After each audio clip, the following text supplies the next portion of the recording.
If you have a tendency to end up with the same type of dysfunctional partner, then this post is for you. Hi, my name is Dr. Natalie Jones. I'm a licensed therapist.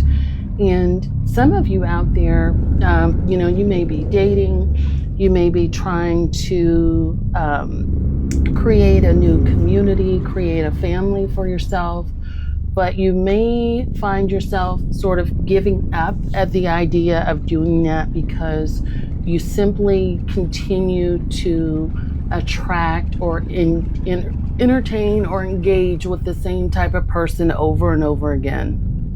That person may be someone who starts out hot and heavy in the beginning. Things are great.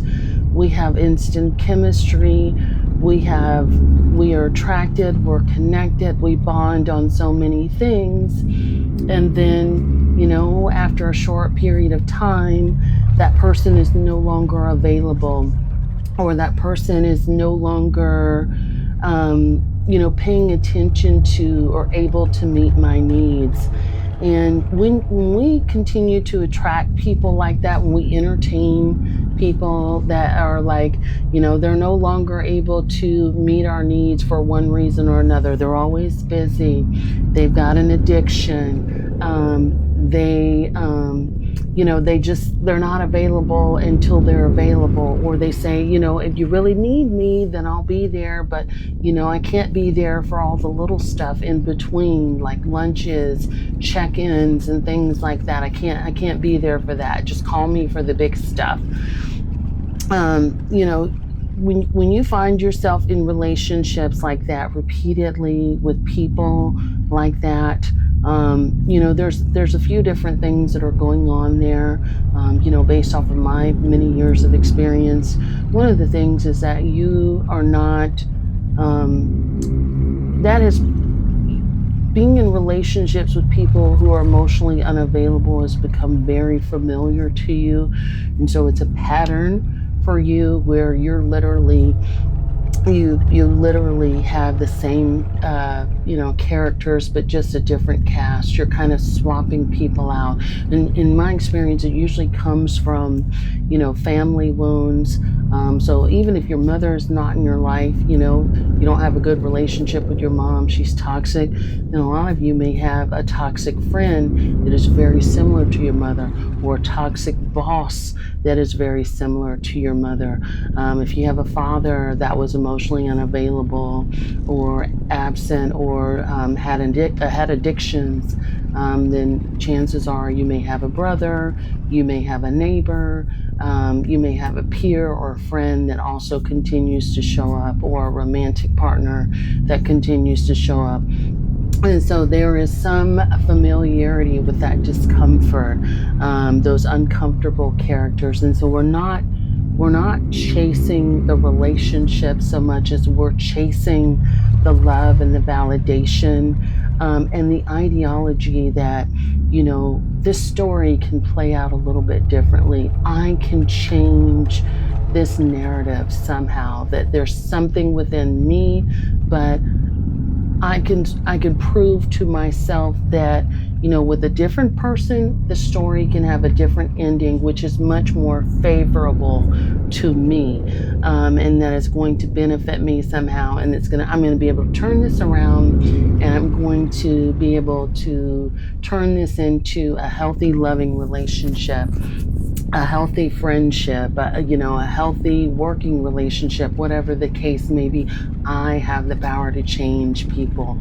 And so we continue to chase that validation, chase that love, and continue to get disappointed with the results that we get. And when we get disappointed like that, a lot of people, what they'll tend to do is they'll make broad generalizations or broad stroke statements. All women are this, all men are this, and it tends to become very black and white, very polarized, very skewed in how we start to view the world, because we start to feel like we are cursed somehow because we can't get out of that cycle. where really you need to take a step back and look at your behavior, because there's something in you that really switches into autopilot when you get around certain types of people.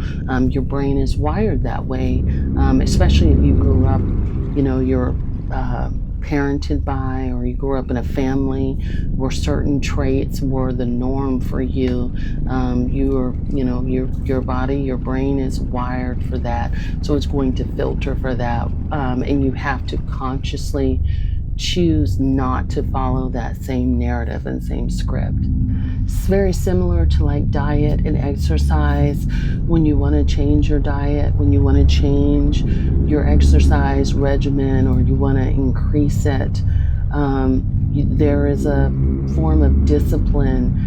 There is an intentionality behind that growth, progress, and change. And a lot of times you may even have to change your environment, the people that you are around. You may have to say, you know what?